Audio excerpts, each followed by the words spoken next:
नमस्कार, मैं निशात अहमद आपका स्वागत करता हूं आपके अपने ही यूट्यूब चैनल जीएस ऑनलाइन पर। आज के इस खास वीडियो में हम Bihar board matric examination board 2020 के लिए फिजिक्स का चैप्टर नंबर 1 प्रकाश परावर्तन तथा अपवर्तन के नियम से मोस्ट वीवीआई ऑब्जेक्टिव क्वेश्चन को इस वीडियो में समझेंगे। और इससे रिलेटेड जितने भी वीवीआई क्वेश्चन होंगे ये तमाम क्वेश्चन बार बार एग्जाम में पूछे जाते हैं और टोटल 34 ऑब्जेक्टिव क्वेश्चन है। और इसको आप जरूर लास्ट तक देखिए और उसके बाद आप भी अपने मन में सोचिए कि कितना आपका सही होता है। तो चलिए वीडियो को शुरू करते हैं। वीडियो शुरू करने से पहले आपसे छोटा सा रिक्वेस्ट है कि प्लीज एक बार वीडियो को लाइक कर दें, बाद में हम लोग भूल जाते हैं।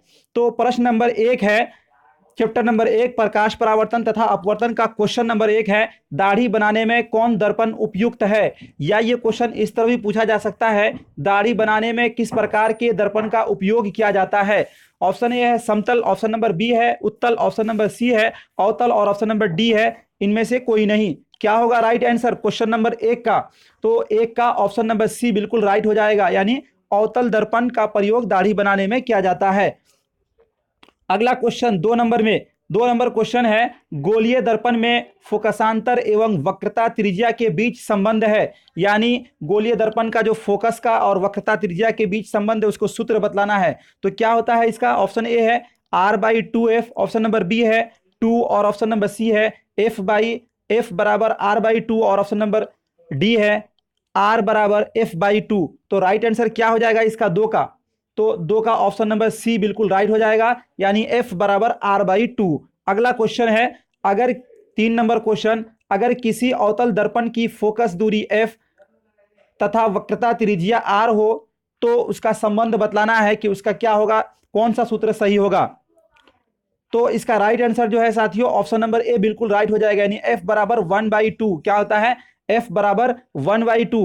अगला क्वेश्चन 4 नंबर क्वेश्चन है, अवतल दर्पण से परावर्तन के बाद किरण किस बिंदु से गुजरेगी। अवतल दर्पण से परावर्तन के बाद किरण किस बिंदु से गुजरेगी? सी का मतलब होता है वक्रता केंद्र, एफ का मतलब होता है फोकस और पी का मतलब होता है ध्रुव। ये एक अवतल दर्पण है, आप इसको यहां समझें। तो यहां पर जो बिंदु होता है इसको डिनोट करते हैं पी से, और इसके सामने एक यहां पर बिंदु होता है जिसको हम लोग एफ से डिनोट करते हैं, एफ से, और ये जो होता है इसको सी से करते हैं। ठीक है, तो ये वक्रता केंद्र हुआ ये वाला, और ये वाला हो गया फोकस, और ये वाला हो गया ध्रुव। और यहां पर एक क्या आया, एक किरण आया। अवतल दर्पण से परावर्तन के बाद किरण किस बिंदु, तो मान लीजिए यहां से एक प्रकाश आई और ये यहां से आपको एफ बिंदु से यानी फोकस से कटते हुए ये जाएगी। तो किस बिंदु से? प्रकाश आया यहां दर्पण में टकराया, फिर यहां से रिफ्लेक्स हुआ तो यहां किस बिंदु से कटा? एफ से। तो राइट आंसर इसका क्या हो जाएगा? अवतल दर्पण से परावर्तन के बाद किरण किस बिंदु से गुजरेगी? तो एफ बिंदु से। कौन सा बिंदु से? एफ से। तो इसका राइट आंसर बी हो जाएगा। अगला क्वेश्चन है, किसी दर्पण से वस्तु को कहीं भी रखने से वस्तु के बराबर आकार का सीधा प्रतिबिंब बनता है तो दर्पण होगा। राइट आंसर क्या होगा 5 का? ऑप्शन ए है उत्तल, ऑप्शन नंबर बी है अवतल, ऑप्शन नंबर सी है समतल और ऑप्शन नंबर डी है समतल तथा उत्तल। 5 का राइट आंसर साथियों, तो 5 का ऑप्शन नंबर सी बिल्कुल राइट हो जाएगा, यानी समतल दर्पण। अगला क्वेश्चन है, प्रकाश के अपवर्तन के कितने नियम है? तो इसका right answer option number B, यानी प्रकाश के परावर्तन तथा अपवर्तन दोनों के 2 नियम हैं। अगला क्वेश्चन 7 नंबर, प्रकाश का वर्ण विक्षेपण किस उपकरण से संभव होता है? ऑप्शन ए है दर्पण, ऑप्शन नंबर बी है लेंस, ऑप्शन नंबर सी है प्रिज्म और ऑप्शन नंबर डी है कांच की सिल्ली। राइट आंसर क्या हो जाएगा 7 का? तो 7 का ऑप्शन नंबर सी बिल्कुल राइट हो जाएगा, यानी प्रिज्म। अगला क्वेश्चन 8 नंबर में है, किसी गोलीय दर्पण की वक्रता त्रिज्या 50 सेंटीमीटर है तो उसकी फोकस दूरी क्या होगी? किसी गोलीय दर्पण की वक्रता त्रिज्या 50 सेंटीमीटर है तो उसकी फोकस दूरी क्या होगी? तो सबसे पहले फोकस दूरी पूछ रहा जा रहा है हमसे, तो f बराबर होता है r/2। f बराबर होता है r/2, ये सूत्र हम पढ़े हुए हैं। तो हमको कह रहा है कि r जो है त्रिज्या जो है वो 50 सेंटीमीटर है और 50 को भगा लगाएंगे 2 से, तो मेरा आंसर कितना आएगा? 25। कितना आएगा? 25 cm। एफ बराबर कितना होता है? r/2, तो r का मान है 50 और इधर 2, 50 को भगा लगाइए 25, तो कितना आ जाएगा? 25 सेंटीमीटर। तो 25 सेंटीमीटर ऑप्शन किस में है? 25 सेंटीमीटर ऑप्शन नंबर सी में है, तो इसलिए ऑप्शन नंबर सी बिल्कुल राइट हो जाएगा। अगला क्वेश्चन 9 नंबर में है 1 मीटर फोकस की दूरी वाले उत्तल लेंस की क्षमता होगी।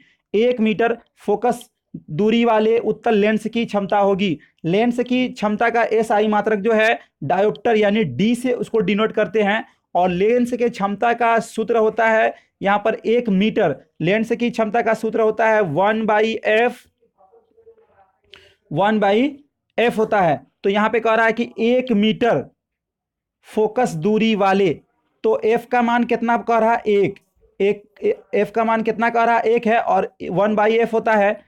तो इसका 1 से 1 कटेगा तो क्या हो जाएगा, 1 हो जाएगा, और 1 किस में होगा, प्लस में, 1 प्लस डी होगा। क्या हो जाएगा, प्लस में 1 प्लस डी हो जाएगा। तो इसका राइट आंसर कौन सा हो जाएगा साथियों, तो ऑप्शन नंबर बी बिल्कुल इसका राइट आंसर हो जाएगा। ऑप्शन बी बिल्कुल राइट आंसर हो जाएगा।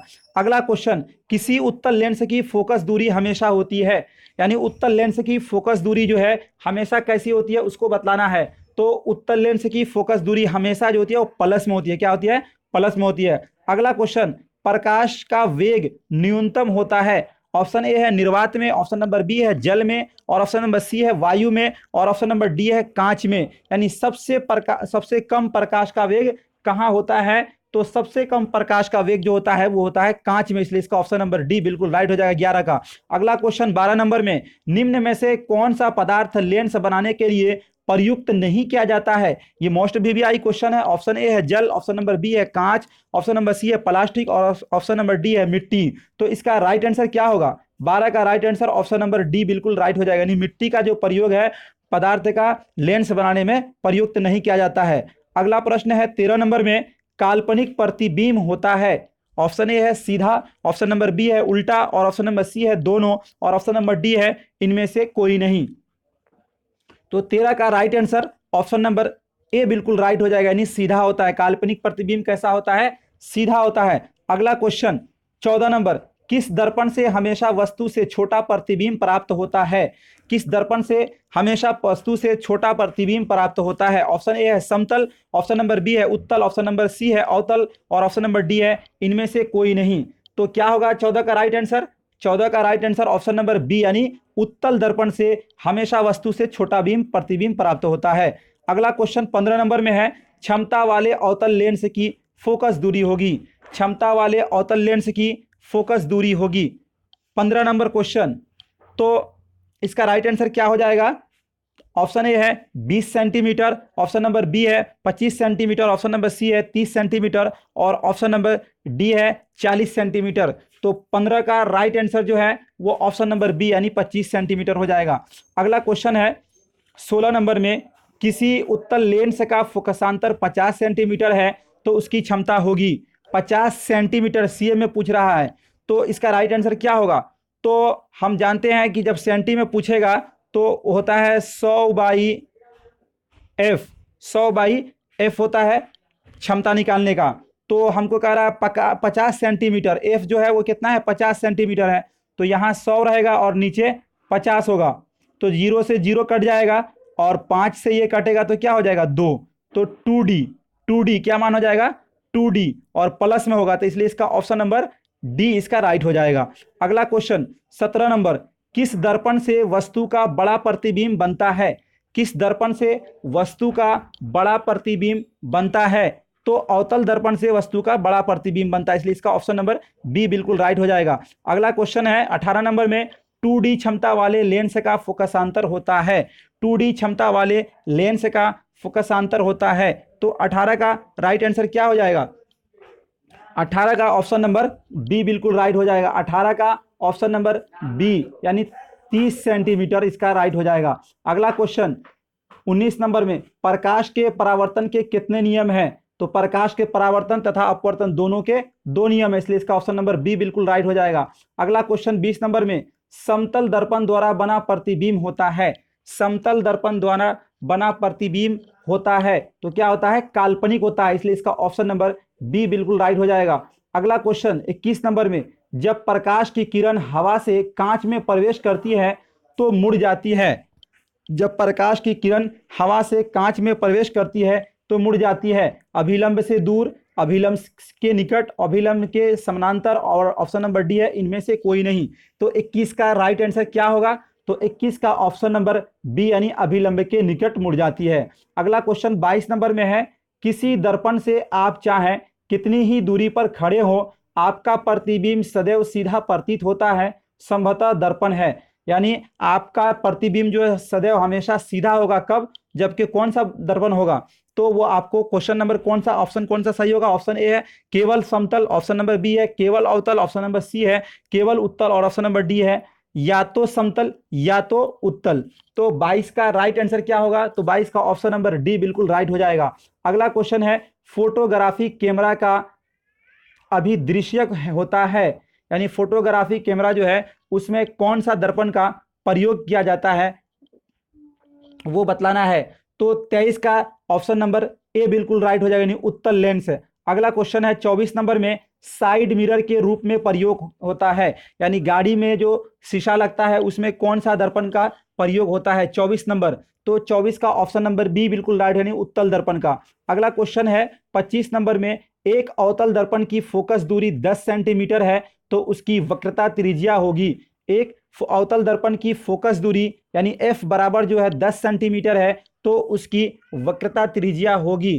क्या इसका मान होगा 25 का? तो 25 का ऑप्शन नंबर सी बिल्कुल, यानी 5 सेंटीमीटर, क्योंकि एफ बराबर होता है r/2, तो 10 को करेंगे 10/2 करेंगे तो 5 सेंटीमीटर आ जाएगा। अगला क्वेश्चन है 26 नंबर में, किसी माध्यम के अपवर्तांक का मान होता है, क्या मान होता है?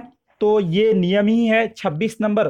तो 26 का ऑप्शन नंबर बी बिल्कुल राइट हो जाए, साइन आई बटा साइन आर, साइन आई बटा साइन आर। अगला क्वेश्चन 27 नंबर में, निर्गत किरण एवं अभिलंब के बीच के कोण को कहते हैं, निर्गत किरण और अभिलंब के बीच के कोण को कहते हैं। ऑप्शन ए है आपतन कोण, ऑप्शन नंबर बी है परावर्तन कोण, ऑप्शन नंबर सी है निर्गत कोण और ऑप्शन नंबर डी है इनमें से कोई नहीं। तो 27 का राइट आंसर जो है ऑप्शन नंबर बी बिल्कुल राइट है, यानी परावर्तन कोण कहते हैं। अगला क्वेश्चन, अवतल लेंस का आवर्धन बराबर होता है, अवतल लेंस का आवर्धन बराबर होता है तो इसका ऑप्शन राइट जो हो जाएगा वो v/u, ऑप्शन नंबर डी बिल्कुल राइट हो जाएगा। अगला क्वेश्चन 29 नंबर में है, सरल सूक्ष्मदर्शी में किसका उपयोग होता है? ऑप्शन ए है अवतल दर्पण, ऑप्शन नंबर बी है उत्तल दर्पण और ऑप्शन नंबर सी है अवतल लेंस और ऑप्शन नंबर डी है उत्तल लेंस।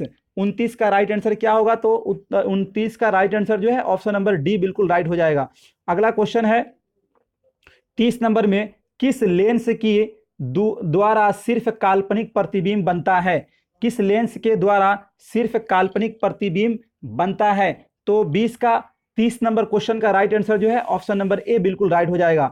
अगला प्रश्न है 31 नंबर में, एक उत्तल लेंस होता है सभी जगह समान मोटाई का, बीच की अपेक्षा किनारा पर मोटा और ऑप्शन नंबर सी है किनारों की अपेक्षा बीच में मोटा और ऑप्शन नंबर डी है इनमें से कोई नहीं। तो 31 का राइट आंसर क्या होगा? तो 31 का ऑप्शन नंबर सी बिल्कुल राइट है, यानी किनारों की अपेक्षा बीच में मोटा। एक उत्तल लेंस बीच में ऐसे मोटा होता है तो इसी को उत्तल लेंस बोलते हैं, किनारे में पतला बीच में मोटा, इसलिए इसका ऑप्शन नंबर सी बिल्कुल राइट हो जाएगा। अगला क्वेश्चन है 32 नंबर में, किसी बीम का वास्तविक तथा समान साइज का प्रतिबिंब प्राप्त करने के लिए बीम को उत्तल लेंस के सामने कहां रखें? ऑप्शन ए है लेंस के मुख्य फोकस पर, ऑप्शन नंबर बी है फोकस दूरी की दोगुनी दूरी पर, ऑप्शन नंबर सी है अनंत पर और ऑप्शन नंबर डी है लेंस के प्रकाशिक केंद्र तथा मुख्य फोकस के बीच। तो 32 का राइट आंसर क्या हो जाएगा? तो 32 का right answer option number B, यानी फोकस दूरी की दोगुनी दूरी पर। अगला क्वेश्चन है 33 नंबर में, किसी बीम का अवतल दर्पण द्वारा बना प्रतिबिंब आभासी, सीधा तथा बीम से बड़ा पाया गया वस्तु की स्थिति कहां होनी चाहिए? ऑप्शन ए है मुख्य फोकस तथा वक्रता केंद्र के बीच, ऑप्शन नंबर बी है वक्रता केंद्र पर, ऑप्शन नंबर सी है वक्रता केंद्र से परे और ऑप्शन नंबर डी है दर्पण के ध्रुव तथा मुख्य फोकस के बीच। 33 नंबर क्वेश्चन, तो 33 का ऑप्शन नंबर डी बिल्कुल राइट हो जाए, दर्पण के ध्रुव तथा मुख्य फोकस के बीच। अगला क्वेश्चन 34 नंबर क्वेश्चन है, किसी गोलीय दर्पण तथा किसी पतले गोलीय लेंस दोनों को फोकस दूरियां 15 cm है, दर्पण तथा लेंस संभव है, यानी दोनों की दूरी जो है वो 15 cm है। तो कौन सा ऑप्शन इसका सही होगा? ऑप्शन ए है दोनों अवतल, ऑप्शन नंबर बी है दोनों उत्तल, ऑप्शन नंबर सी है दोनों अवतल तथा लेंस उत्तल और ऑप्शन नंबर डी है दर्पण उत्तल तथा लेंस अवतल। 34 का राइट आंसर जो है ऑप्शन नंबर ए हो जाएगा, यानी दोनों अवतल। ये था आपका most VVI 34 objective question physics का मैट्रिक एग्जामिनेशन बोर्ड के लिए, चैप्टर 1 प्रकाश का परावर्तन तथा अपवर्तन से। यदि ये वीडियो आपको अच्छा लगा तो लाइक करिए, शेयर करिए, और यदि अभी तक आपने हमारे चैनल को सब्सक्राइब नहीं किया है तो चैनल को सब्सक्राइब कर बगल में घंटी वाले आइकन को प्रेस कर नोटिफिकेशन को ऑन कर दें। आपके लिए लेसन बाय लेसन रोजाना वीडियो अपलोड हो रहे हैं, उन तमाम वीडियो को आप चैनल के प्ले लिस्ट पर जरूर देखें। मिलते हैं अगले वीडियो के साथ नेक्स्ट टाइम। धन्यवाद।